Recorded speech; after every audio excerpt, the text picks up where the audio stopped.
Hello. Today I have a book haul to show you. This is a collection of books that I've gotten over the past few months. I'll start with what I got for Christmas. I got The Wicked King and The Queen of Nothing. These are books 2 and 3 in the Folk of the Air series. The first one is The Cold Prince. I've already read The Wicked King, but I haven't got to The Queen of Nothing. Hopefully this month I will. So this is a fairy fantasy, and it has Jude, who is a human, living in the fairy world, and the king of the fairies is Carden, and they're working together to navigate the constantly shifting political alliances of fairy. And there's going to be a betrayal, and the enchanting and bloodthirsty sequel. And then this one, well, I guess this is a continuation. I haven't read it yet, so. But it is a highly anticipated and jaw-dropping finale. And also for Christmas, I got the complete paperback collection of the Wizard of Oz books by L. Frank Baum.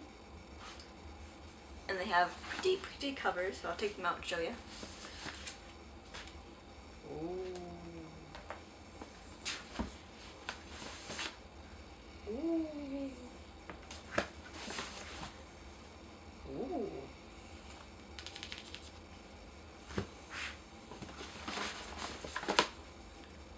Ooh. Ooh. And this is, there are 5 books, and they each have like 3 stories in them, so that's 15 books in the series. I'll just read you here. 15 titles, 5 books, 1 classic American fairy tale.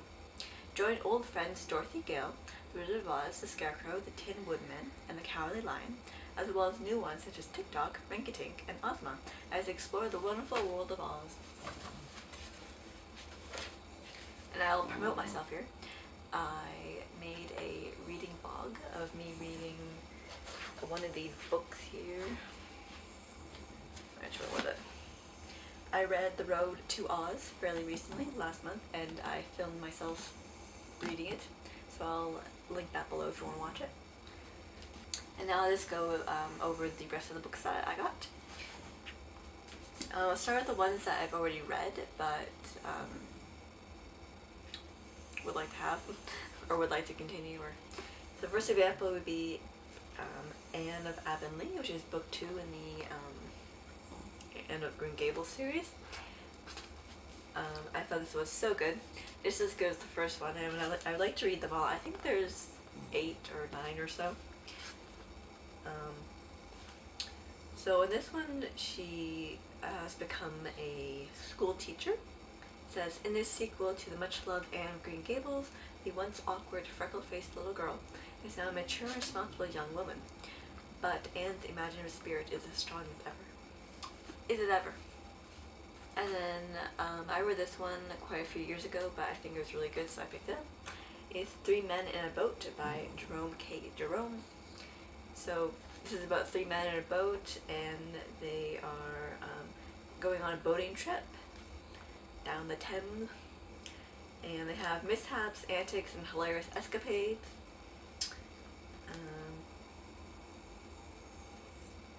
This comedic masterpiece brings to life memories of a lost era of innocence, and its good-natured jokes remain as fresh today as when they were first penned.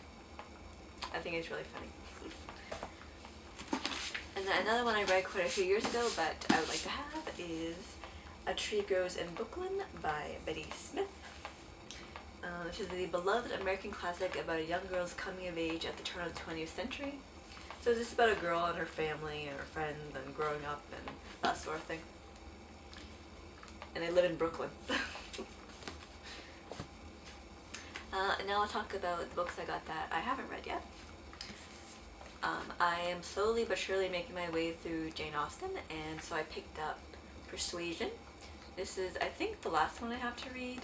I know she has like other ones, but like of the main 6. So this one, I'm not really sure what it's about exactly. I mean, I know they're all romances, but Anne Elliot lost the love of her life 8 years earlier, and the sorrow lingers on. Cheerful. Yet the dashing Captain Wentworth did not desert her. It was Anne who rejected him, because she was persuaded she could make a better match. She never did. Suddenly, life deals them a second chance. Anne and Wentworth meet again on the social circuit. The social circuit? He acts coolly, and even openly courts a younger woman. But Anne remains painfully alert for the slightest hint that their love might be rekindled. This is Austen's last novel, published posthumously in 1818. Exciting. Right now I'm on Emma, and then after that I'll read this one. And then I got Rebecca by Daphne du Maurier. I was going to read this last year around Halloween, but I never got to it. But it is like quite long, and the brain's kind of small. So I figured it'd be easier to read it in person than online. I find that reading books online is okay if the book's short, but if it has, a lot of pages, then it's just like hard. So this is a ghost story, I believe. Not really sure what it's about exactly. I'll just read it to you. On a trip to the south of France, the shy heroine of Rebecca falls in love with Maxime de Winter, a wealthy, handsome widower. But when they arrive at Manderley, his Cornish mansion, a change comes over Max, and the young bride is filled with dread. Friendless in the isolated house, she realizes that she barely knows the man she has married, and in every corner of every room is the phantom of his beautiful first wife, Rebecca.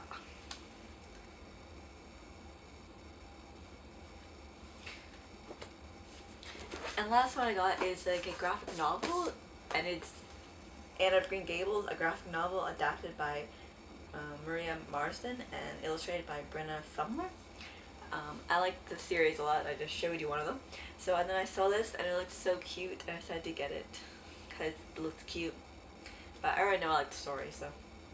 So it's just a retelling of the first book, Anne of Green Gables, but with like pictures. Obviously, you know what comic books are, but.